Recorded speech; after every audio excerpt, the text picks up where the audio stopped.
Hey, folks, welcome to the Battles of the First World War podcast. Returning to the podcast today is Michel Gravel, my French-Canadian friend, and he was raised in Ontario, Canada. He has worked in construction sales since before 1995. Michel visited the Somme battlefield somewhat by mistake in 1984 when he was 16, and there he discovered the cemeteries, and so began a decades-long passion for World War I history. Michel, as you will recall, is the author of several books on World War I. You may not have heard of him, as his books have been published in France, and so they are, of course, in the French language. Michel, thanks for coming back on the show. Well, hi. Thanks for having me, and I hope this is of interest to your viewers. Yeah, so let me just go ahead. So for folks, there's a video version here that you're probably not going to want to miss. I'm about to start sharing some stuff here. And just a moment. Okay. And our first question. So, Michel, tonight we're going to talk about a gentleman named John Stevenson Youngson. Tell us how you came to, quote unquote, meet this gentleman. Well, I have a museum in my flat, and I have a display on the Black Watch, Canadian and Scottish Black Watch. And then I came across a vendor who had a Queen South Africa medal and a 1915 star and a Great War ID tag to the 42nd Battalion, which was the Canadian. It was the second contingent of the Canadian Black Watch in the Great War. Okay. And they were very badly. The guy's an experienced antiquarian, but the description wasn't quite right. And it's called like we in the Commonwealth we collect medals. Like a lot of us collect medals. I don't know if that's so much in the U.S. Sure. Mainly because they're really cool and they're named. So and the medals to guys that did something great or who were killed are highly prized, and it's a common thing to then go see if you have a casualty to go to the cemetery and get your picture taken with his headstone.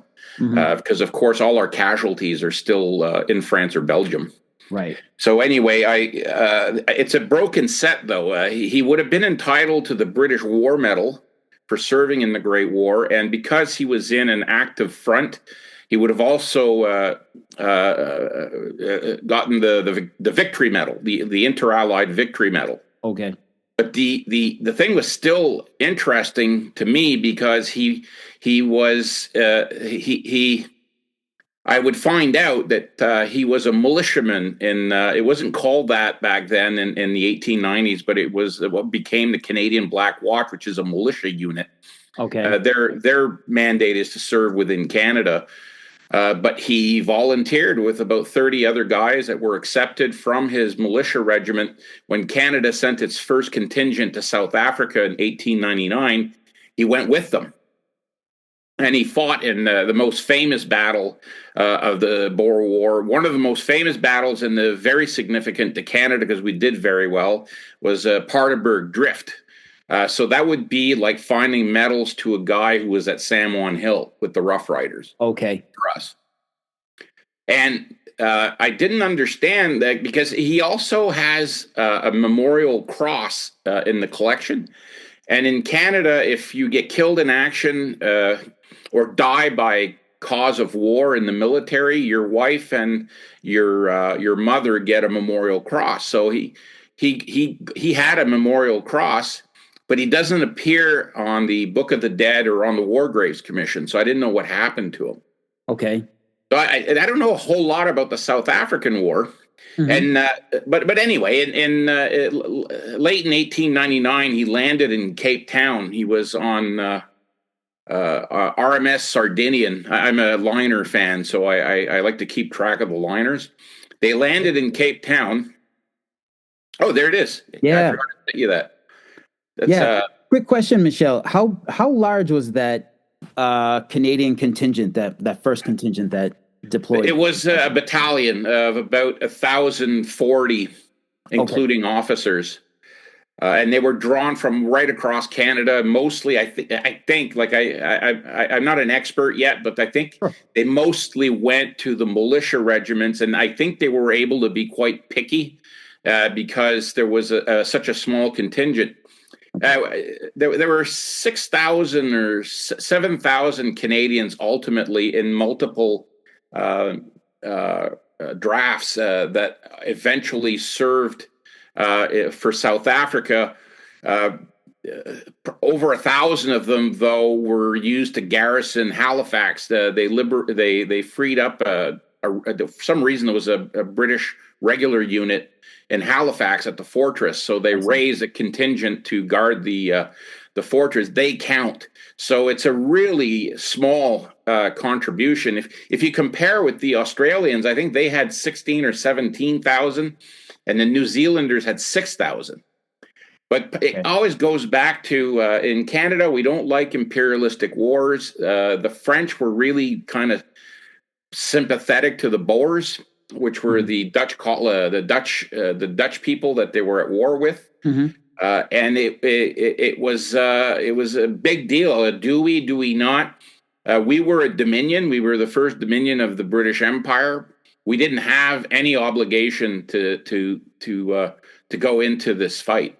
But finally, they did, and they named it the 2nd Special Service Battalion, Royal Canadian Regiment.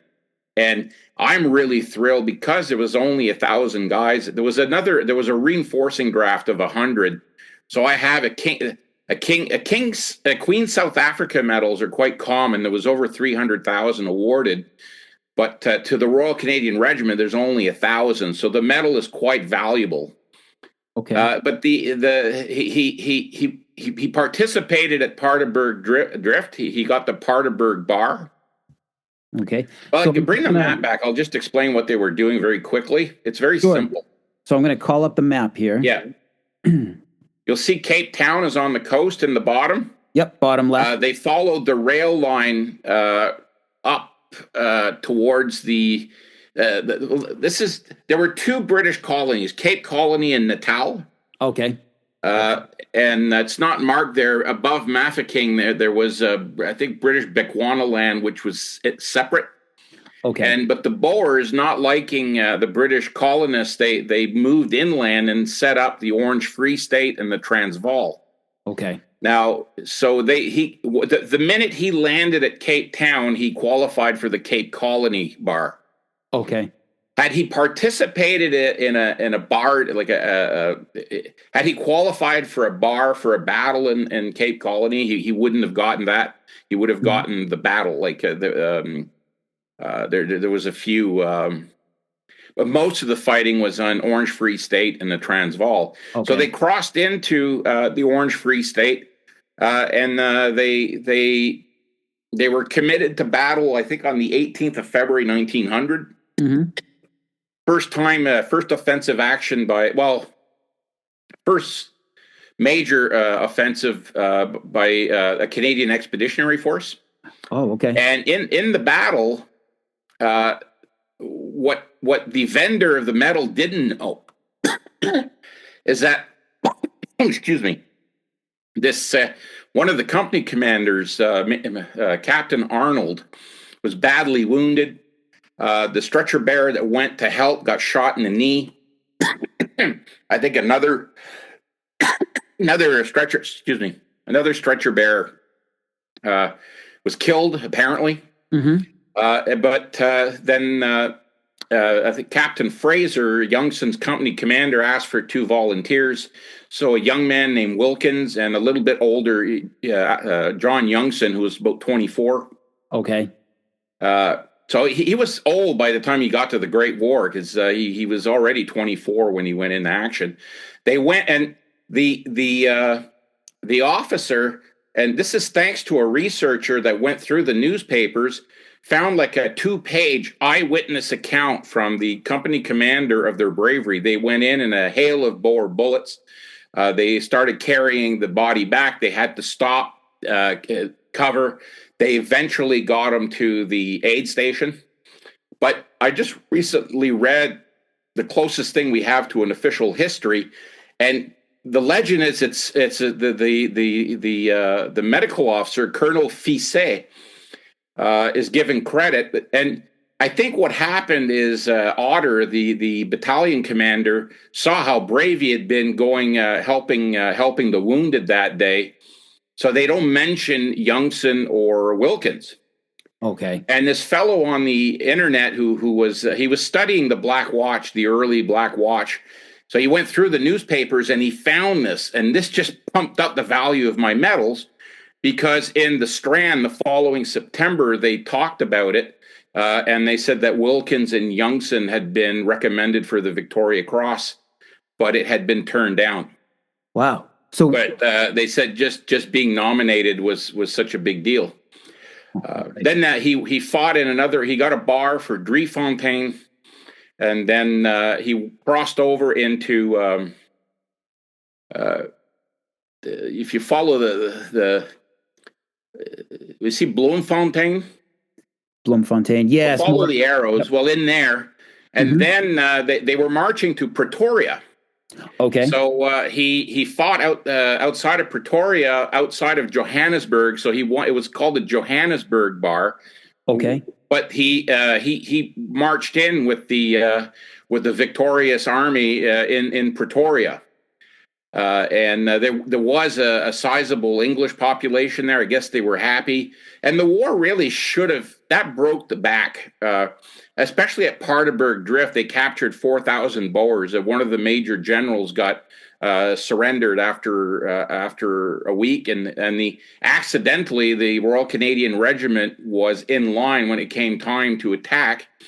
So just out of the luck of the draw, they brought that to a successful conclusion. What the Canadians are embarrassed about is that 4 of the 8 companies actually withdrew, though, before victory was at hand, because somebody heard "fall back."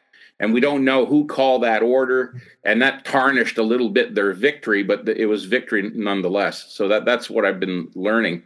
Okay. Now this guy went home, so you can tell he wanted to serve because he was already a soldier. And then they sent a couple of other contingents, but by 1901 there were no Canadians left. So and they were in a guerrilla war, so they wanted mounted troops. Okay. Oh, you mounted troops? He goes down to the armories and volunteers again. He wanted more. And I don't understand why he'd have gone back, because the conditions in South Africa were horrible. It was freezing at night, sweltering hot in the day. They were never fed correctly. They had a lice problem, everything. And, but this guy wanted to be deployed. Yeah, you indicated in an email to me that he was a guy who might have enjoyed having things go kaboom around him, like a bit of a combat junkie, perhaps. Yeah, because adrenaline junkie. There was no reason why. And the year previous, the future King George V, which would become famous in the Great War, was on a grand tour of Canada. And Youngson is one of the few handful of men that actually received his Queen South Africa medal from him.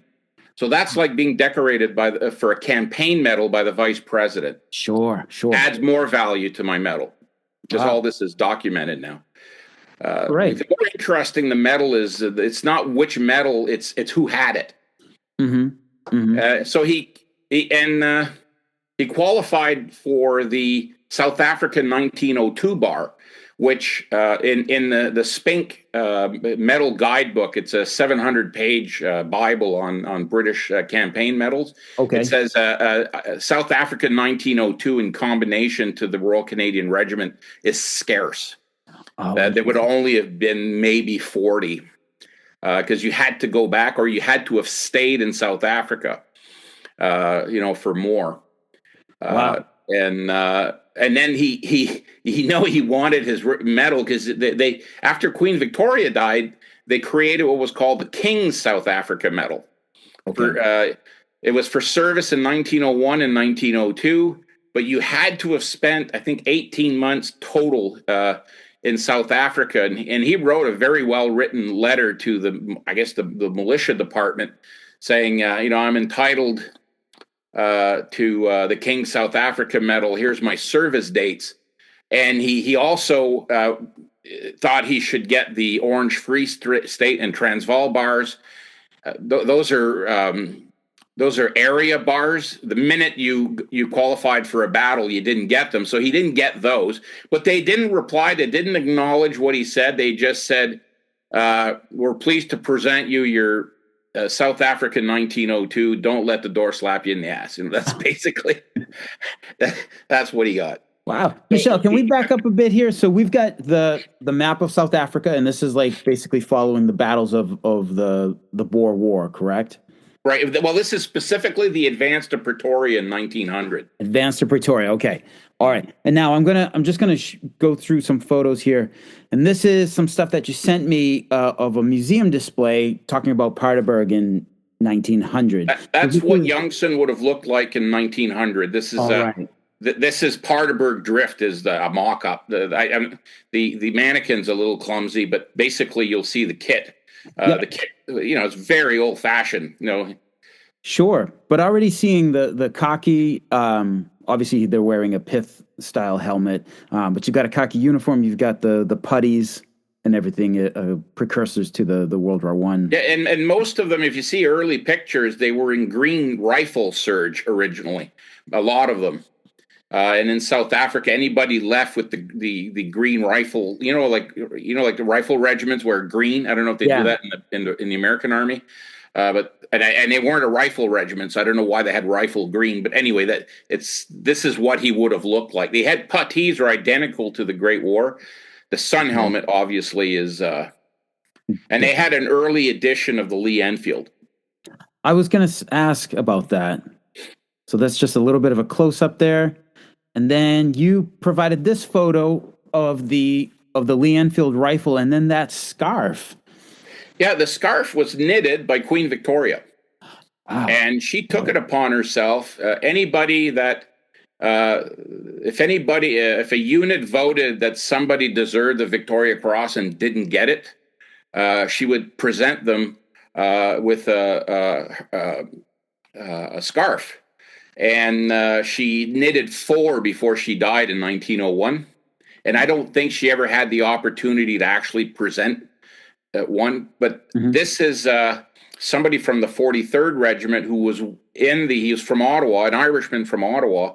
He was at Paardeberg, and he was singled out for his bravery and qualified for this. And this was found years ago in a farmhouse in Ireland. Wow. And so it was donated to the museum, and the armory, the local armory, basically across the street from the War Museum, where the guy's home, where he would have enlisted in 1899. The armory is from 1875, so the building is the one he would have mustered to. Okay. They have it copy. Somebody knitted an identical copy, including all the mistakes Her Majesty the Queen made, because apparently she wasn't that good a knitter. Wow. All right. They copied it identically. She missed some loops or something. I'm not a knitter. I don't know. But I like to think Youngson and Wilkins should have gotten one of these. Right. And just so Canadian listeners and maybe any American listeners who are nearby, where they can see the mannequin and the Paardeberg display. That's part of the Canadian War Museum in Ottawa. Okay. Canadian War Museum in Ottawa, folks. Yeah. Excellent. And then there's a little display. So this is Major H.M. Arnold, who Youngson helped save. Yeah, but unfortunately, he died of wounds a couple days later, and he's still at Paardeberg Drift. There's, 17 or 18 men that were killed on the 18th of February, and then fighting about 10 days later again. And the headstone looks new because I think they're marble, and they're splendid looking. I don't even know who tends to these because they're not part of the Commonwealth War Grave. Right. But now my medal is connected. Had it been a casualty, because there's so few killed. There's only 300 people were killed and died of disease. A casualty would be worth more, but there's very few men that you actually have an eyewitness of what they did in the battle. Right. Normally you buy a medal to the RCR, you don't know what he did. and he's connected to the only officer that was killed in the operation. So up goes the value of my medal again. I see. And don't worry, you guys, we're going to get to the Great War. Yes, there is a Great War connection here, but already So this is the Queen's South Africa medal with the Cape Colony, Paardeberg, Driefontein, Johannesburg, and South Africa 1902. And I think this is my favorite artifact that I've collected over the years, and it's spurred me to read more about the Boer War, well, the South African War. Just because that's what happens. You buy medals and then you want to know about the battle of the medal you bought, Sure. Very cool. We'll move on. And so it says John Youngson. I think he finished the war as a corporal, and it's engraved Royal Canadian Regiment, so it's quite a valuable medal. And medal collecting drops off after 1935 because in the Second Great War, the World War II, we didn't name the medals. So now there's millions of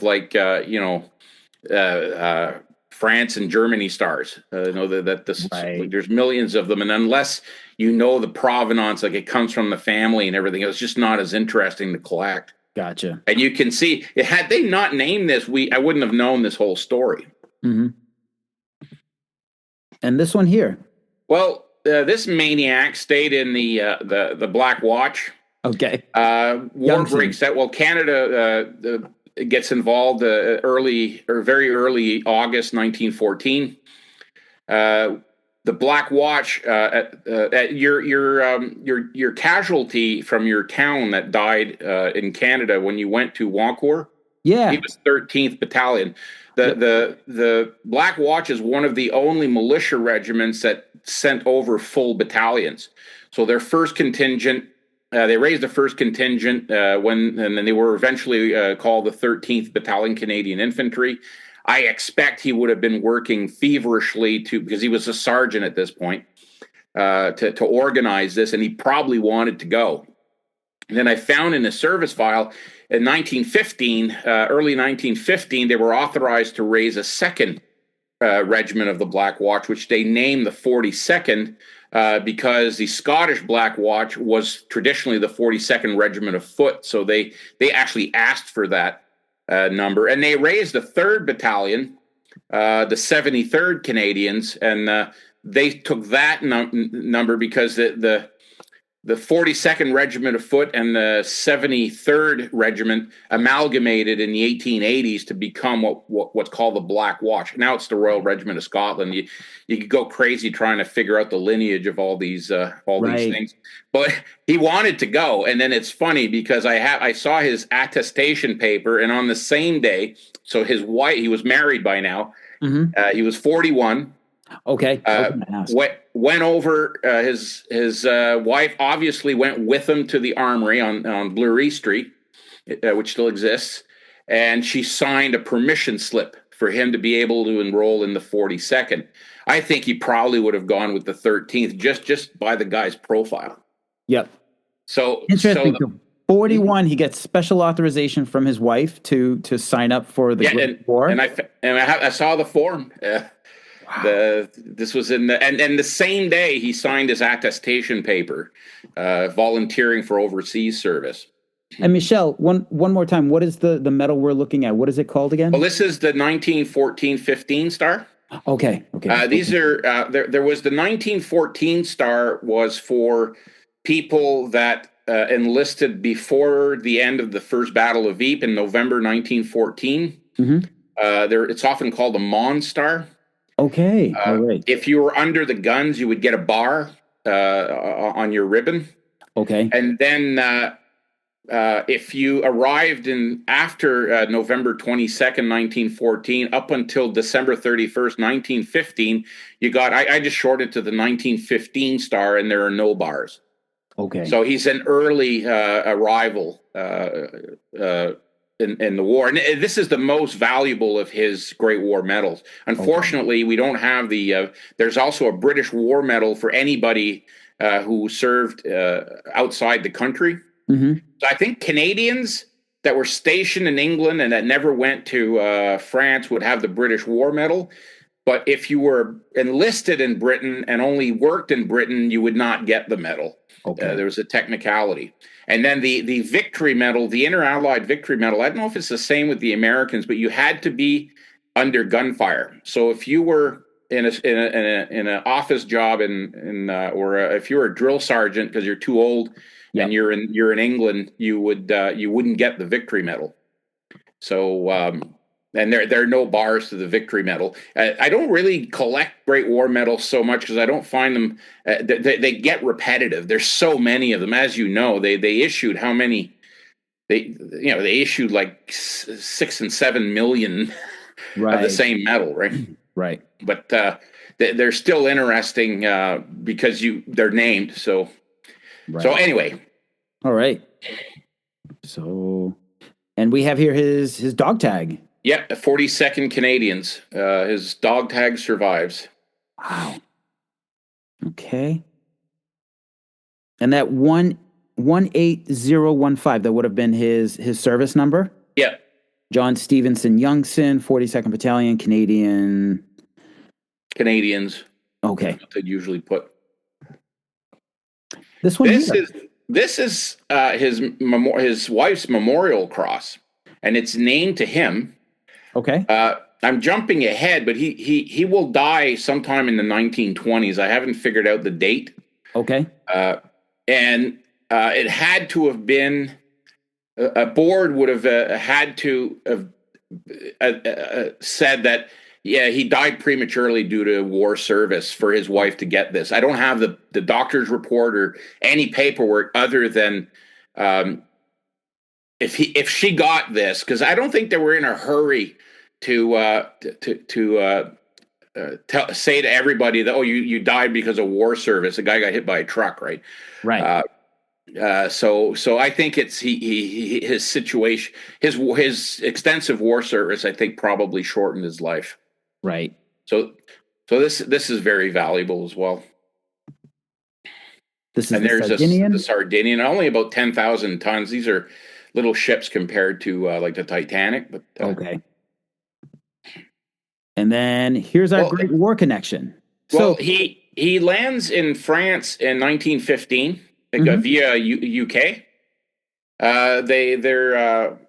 They were in French Flanders, which is not far from Armentières, basically. Yep. And they were there for a while, and they had to organize the 3rd Canadian Division. And they were placed in the 3rd Canadian Division. And then by 1916, I'm a historian. I'm very careful. I never give definites if I'm not sure. By early 1916, by sometime in 1916, the 3rd Canadian Division was sent to Flanders, Ypres salient. And by June, they were manning Montreal and some high ground. Probably the only bit of high ground that the Allies had in the salient. And maybe you'll remember it more than me because I haven't been there in about 15 years, but I understand you went to Montreal.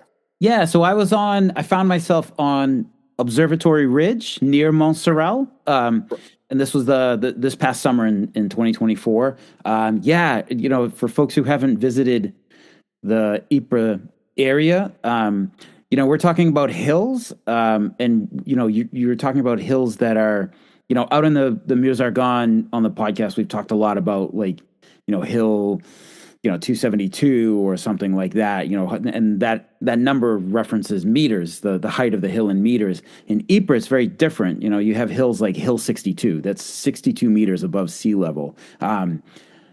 You think that these would just be like bumps in the landscape, but it's deceptive because when you walk the ground, that Hill 62, that Montreal, that Observatory Ridge, it matters a huge deal. Like just being a few meters above the enemy ensures you have dominance over a wide range of the old Ypres salient. So this is a battle that I really want to cover on the podcast, Montreal, because it was one of the major Canadian engagements that doesn't really get talked about much. In fact, I think a I want to say a Canadian brigadier general was actually killed in the course of the Yep. fighting from Montreal. Commander of the 3rd Canadian Division. Yeah. He was out in the front line looking after things, and then they went and hid in a dugout, and apparently they found his body, surprisingly, and he's the highest, one of the highest officers killed, period. But he's the highest Canadian. He was a major general. Yeah. So this is a major battle that took place, I want to say 16? Was it June of 16? Yeah, June just of 16, before right before the Somme. Yeah. And I read a memoir where the soldier referred to it as Third Ypres. Interesting. Where Third Ypres is Passchendaele, but the Canadians at that point was, well, this is Third Ypres. Well, what the Germans did is they decided to blow some mines under these hills because it was a locally planned assault, apparently. The German commander decided that it was bugging them that they didn't have the high ground, so they blew up the 3rd Canadian Division. I think it's the action where we lost the most prisoners. I know the Mounted Rifle Brigade was decimated. They had just cashed in their horses and became infantry. And somehow, I don't know what happened. And I haven't read the war diary for that day yet. But somehow Youngson was on strength, and somehow he survived this. But I wish I could just ask him, like, what happened here. Right. So this is June of 1916. Now, the Battle of the Somme begins in July, the next month, down in Picardy. And in September, you have the Canadians come in as part of the better known push on September 15th with the debut of the tanks at Flers, Courcelette. And this is where our man Youngson finds himself here in the vicinity of, looks like, Courcelette on the map. Well, this is taken from the 42nd Battalion history. Okay. So it's you'll see on the right is the village of Courcelette, and on the left, if you look, you squint, you'll see Mouquet Farm or Moo Cow Farm or Mucky Farm. It's famous on the Somme. There's a little Australian memorial there. Yes. So the 3rd Division is not well known. I didn't know anything about what the 3rd Division did, but they were on the extreme left flank of the Battle of Flers Courcelette. And you can see there's a sunken road that goes from Mucky Farm to Courcelette. And if you see the arrows, the two assaulting companies of the 42nd Battalion, I believe the battle started on the 15th, but I think the 42nd went in on the 16th. And our friend, I have to mention, when they went to the Somme, during the summer, and in August they were training for this battle, and Youngson was having trouble. He had varicose veins in one of his legs, and he had pain in his leg. Okay. Probably could have gotten evacuated, but he soldiered on and went over the top. And on the first day, he was hit by 2 clean machine gun bullets in the right arm. So he was taken from the field. And like we talked earlier, I said it was an honorable wound because he healed eventually very quickly from the bullet wound. So I presume it didn't hit any bone, but he couldn't march. And they invalided him while he was in England and gave him useful work until 1919. But he claimed, I saw he protested, said, I can tough 5 miles marching. And they said, no, you're done. Like you're done. And he did stay in England. He was demobilized in Montreal in 1919. But if I could just put this into perspective, it's imagining you come across a medal group to a guy who was at Saint Mihiel in the Meuse-Argonne, who's 41, who's a sergeant. Not like an officer or a brigadier or something like that. No, just another, like a foot slogger. Right. And then you find out he had been at San Juan Hill, recommended for the Medal of Honor and turned down. And then he volunteers again to go fight the guerrillas in the Philippines. Yeah. And then he volunteers for the AEF. And his Spanish-American War Medal would have been presented by the vice president. Wow. Yeah. And then he'd die. He'd died due to war service, so you'd have the folded flag. The memorial cross would be equivalent that if you part of the collection, you had the flag that was on his casket. Yes. So that's how significant a find this is. This is very rare to find something this interesting. Quite a story. So he's, he serves in this attack on Courcelette. He's hit. He's invalided out due to his, his wounds, but also the varicose veins. He's demobbed in 1919. Do you know? I know you don't have his date of death or anything. Do you have any idea what he did in the remaining years of his life? No, I think I'm gonna. I have so many artifacts. You can't research everything, but this one I'm gonna dig deep. If anything, I need to do something because to correct the official record. Because if you look, whatever history books are on this Boer War, he's not mentioned, and he should be mentioned. And had he gotten the scarf, people would know who he was. I see. Yeah. So I can, and it's self-serving too. By ironing out the provenance, will raise the value of the medals. Sure, not that I want to sell them, but it's just worth more if it's that interesting. Yeah, and I just as our final question here, I wanted to ask you, like, you're gonna. You've acquired this metal grouping and they're going to be in your possession. Do you have any other intention for them?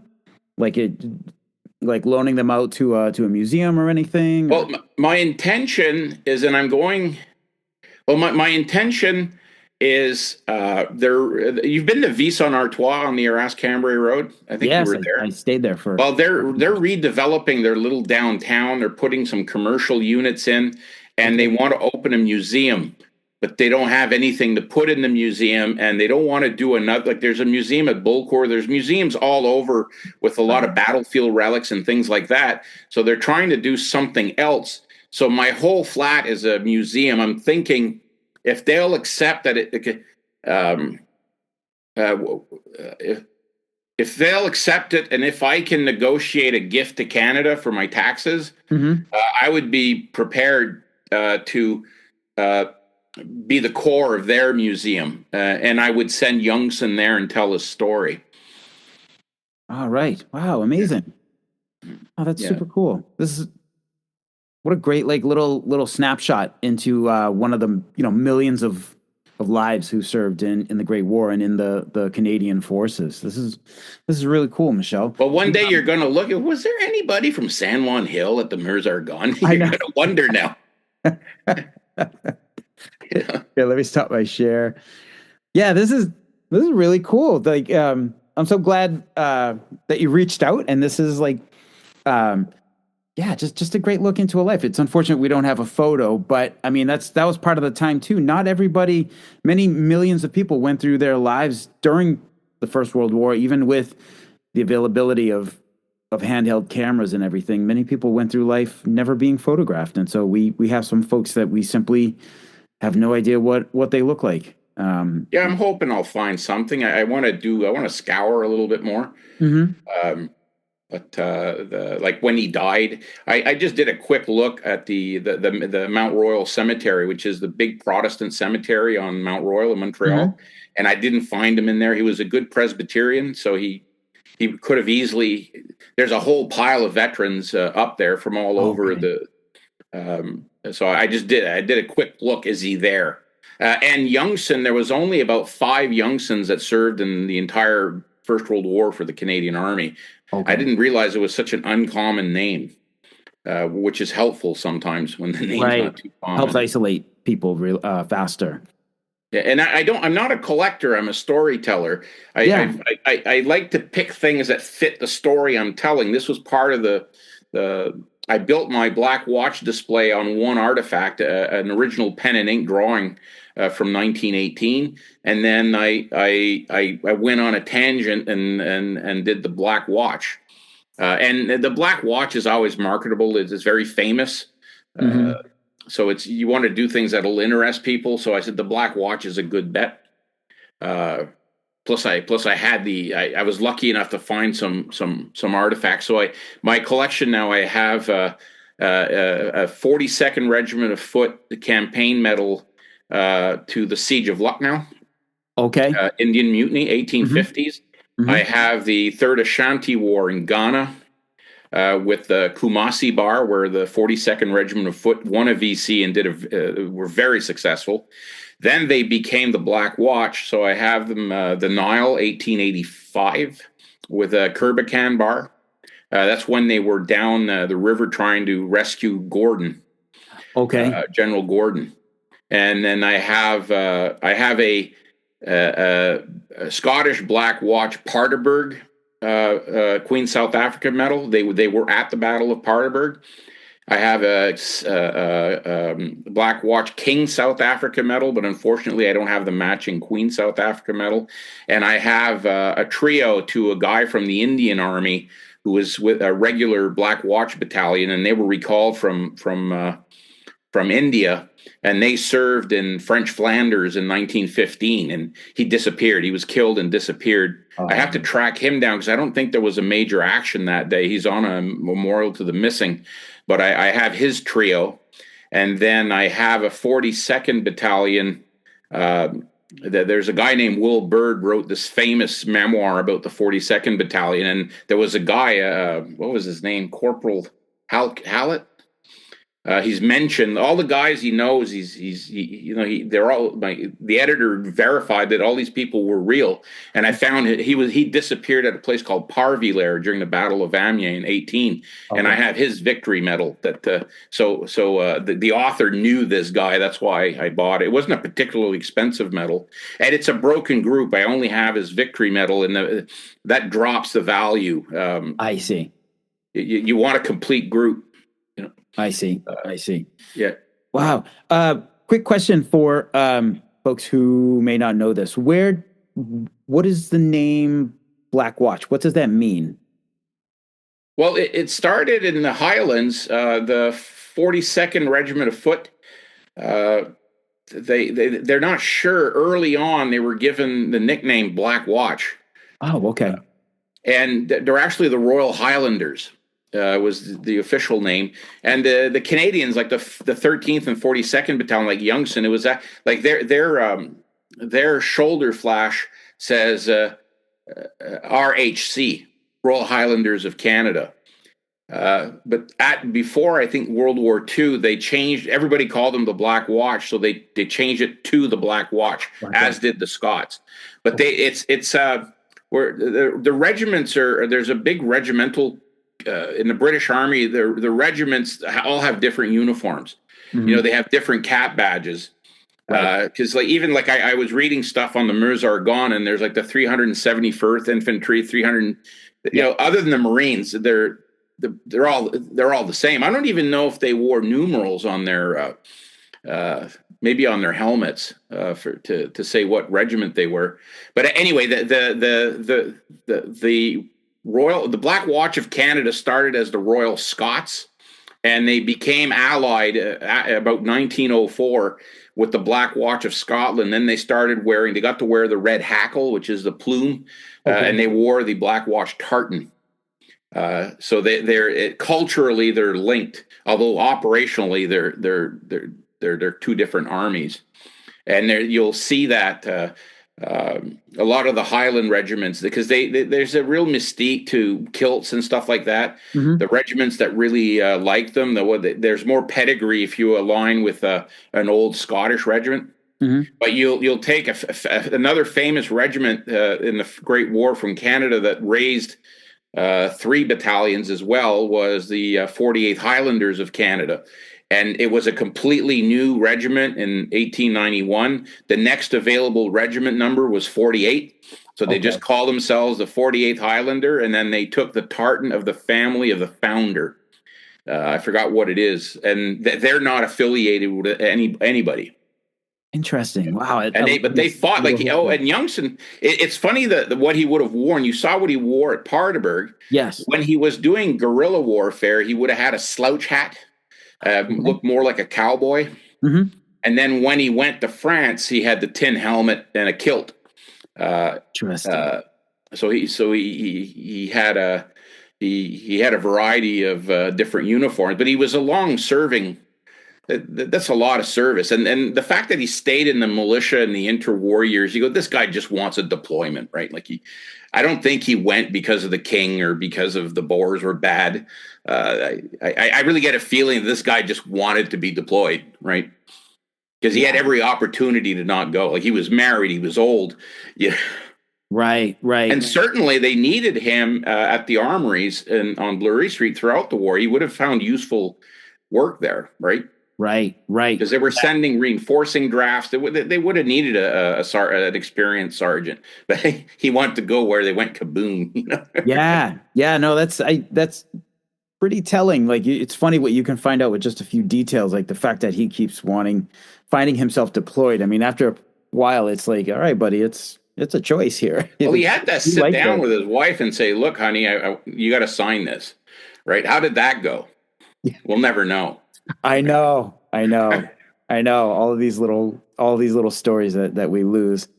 Wow, Michel, this has been super cool, man. This is a great little great little insight, great little view into one private life and every man at war here, man. This is super. It's cool. Very concise, and we're able to offer some education for people if they watch this. You know, now you might have some of your viewers look up. There's a number of Boer War documentaries on YouTube for free. You know, like that's how I hear about something. Then I go on YouTube to see what there is. You know, when I've never heard of something. You know.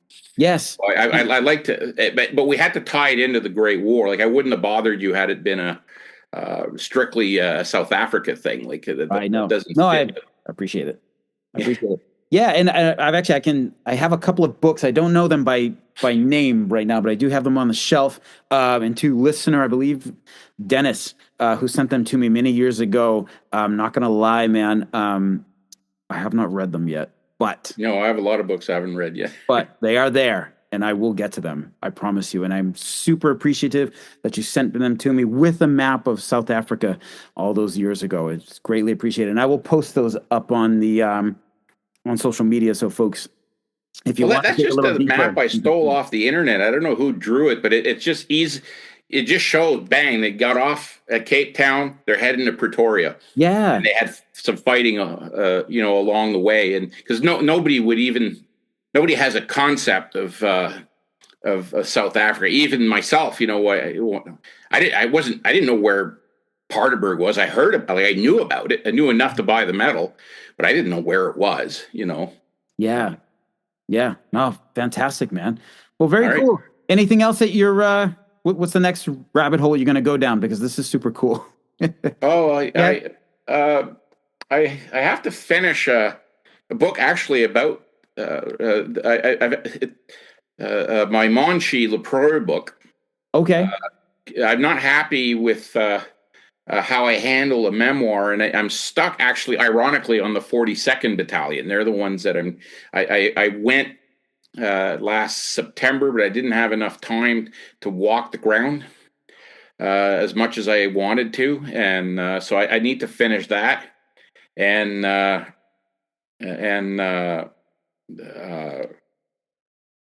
think I'm going to work on this.